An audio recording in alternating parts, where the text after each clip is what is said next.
তৃষ্ণাস রেসিপিতে সবাইকে স্বাগত জানাই। বাড়িতে থাকা বেগুন দিয়ে কিভাবে একটি দারুণ স্বাদের রেসিপি তৈরি করা যায় আজ আমি আপনাদের সাথে শেয়ার করব। আসুন বন্ধুরা, রেসিপিটা দেখে নেওয়া যাক। রেসিপিটা কিন্তু শেষ পর্যন্ত দেখার জন্য আপনাদের কাছে অনুরোধ রইল। রেসিপির জন্য এখানে আমি দুটো মাঝারি সাইজের বেগুন নিয়ে নিয়েছি। আপনারা চাইলে একটা বড় সাইজের বেগুনও নিতে পারেন। বেগুন আমি ভালো করে ধুয়ে মুছে জল ঝরিয়ে নিয়েছিলাম। এখন হাতে সামান্য পরিমাণ সর্ষের তেল নিয়ে বেগুনের গায়ে ভালো করে মাখিয়ে নিচ্ছি।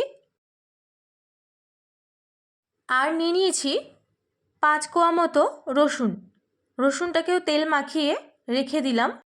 এখন একটা চাকু দিয়ে বেগুনের মুখটা কেটে নেব অর্ধেকটা, আর দেখে নেব বেগুনটা ভালো আছে কিনা। অনেক সময় বেগুনের ভেতরে পোকা থাকে, তো এইভাবে করে আপনারা দেখে নেবেন। এখানে বেগুনটা পুরোপুরি ভালো। আর রসুনের কোয়াগুলো বেগুনের ভেতরে এইভাবে করে চেপে চেপে ঢুকিয়ে নেব। এখন একটা স্ট্যান্ড নিয়ে নিয়ে ওভেনের ওপর বসিয়ে গ্যাস ধরিয়ে বেগুনটাকে তার ওপরে দিয়ে দিয়েছি।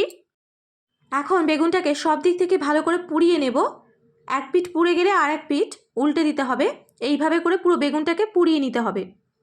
বেগুনের মধ্যে থাকা রসুন বেগুনের সাথে সাথে সেদ্ধ হয়ে যাবে। দেখুন, এখানে আমি বেগুন ভালোভাবে পুড়িয়ে নিয়েছি। এবারে বেগুনের উপরে যে পোড়া ছালটা হাত দিয়ে এইভাবে ভালো করে তুলে নেব। বেগুনের গায়ে যেহেতু সর্ষের তেল মাখিয়ে নিয়েছিলাম, তাই বেগুনের ছালটা খুব সহজেই ছাড়ানো যাচ্ছে। পুরোটা বেগুনের খোসা আমি এখানে ছাড়িয়ে নিয়েছি। এখন একটা বাটি নিয়ে নিয়েছি আর বেগুনের মধ্যে করে পুড়িয়ে নেওয়া রসুন দিয়ে দিয়েছি।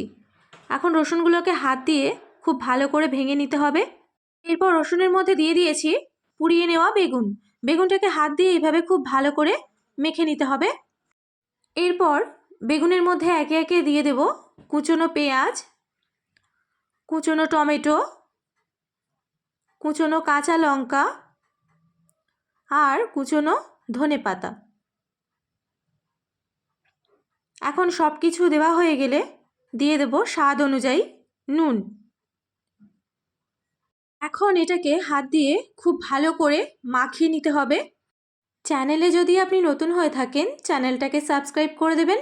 পাশে থাকা বেল আইকনটা প্রেস করে অল নোটিফিকেশন করে দেবেন, যাতে করে আমার রেসিপি সবার আগে আপনার কাছে পৌঁছে যায়। আর আপনারা যারা আমার চ্যানেলটাকে সাবস্ক্রাইব করে আমার পাশে আছেন, তাদেরকে অনেক অনেক ধন্যবাদ জানাই।